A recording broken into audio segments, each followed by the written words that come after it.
blessed us and able to uh, be here and be with you this morning, and hope that you are having a good week so far, the last week of the 2022 year. So hopefully the what's coming up will be even better in 2023. And thought about some different things, and hoping that we can find liberty in 2023. So hope that you're having looking forward to the new year. But before we get there, we're going to go through the verse of the day, which was one of my favorites, which comes from John chapter 14.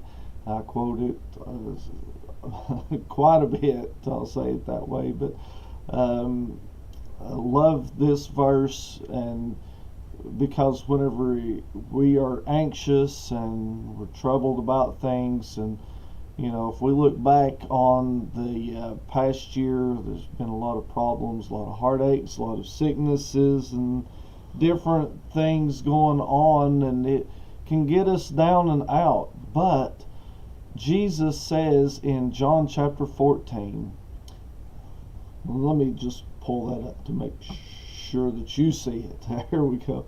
Well, it's not going to show all of it. But anyways, Bible verse says, "Let not your heart be troubled. You believe in God, believe also in me. In my Father's house are many mansions. If it were not so, I would have told you. I go to prepare a place for you, and if I go and prepare a place for you, I will come again and receive you unto myself, that where I am, there you may be also." Friend, this is to me one of the most precious promises that Jesus gave to us when we're troubled and we're burdened with the cares and the problems of the world. We have this promise that don't be troubled about it. Let not your heart be troubled. If you believe in God, believe also in Jesus, because he is the Son of God, sent from God.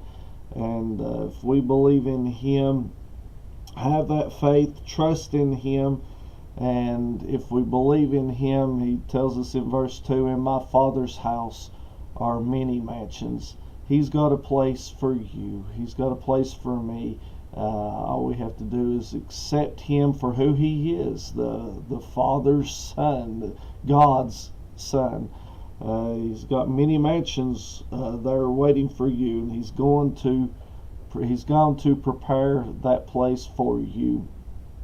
And can you imagine what it's going to look like after he's been gone now for almost 2,000 years, and he's been preparing that place for you? What an extraordinary and an awesome place that's going to be in heaven. And we can think about all of the physical things that's going to be in heaven and all of the great things that are there. But to me, the more than the streets of gold and the walls of jasper, the gates of pearl, and all of those beautiful things that we're going to see up there, I'm looking forward to seeing my Savior, Jesus Christ, the one that died for me, the one that died for you, to bring hope, to bring help, to bring healing, to bring this peace unto us, that he says, "Let not your heart be troubled."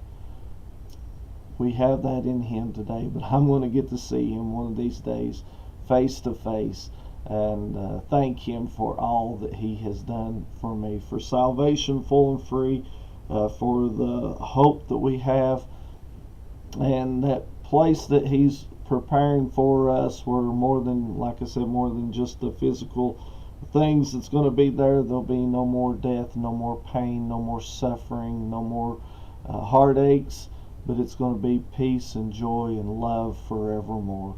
What a day that's going to be. And I hope that you've made your preparations to join me and the many others that's going to be there on that day whenever he calls us home.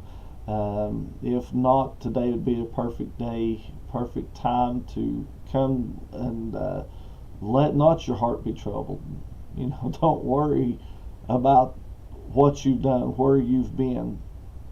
Look to God, look to the Savior, and He will give you rest. He'll give you peace. Friend, again, I hope that you have a blessed day today. I hope that the Lord will give you the strength.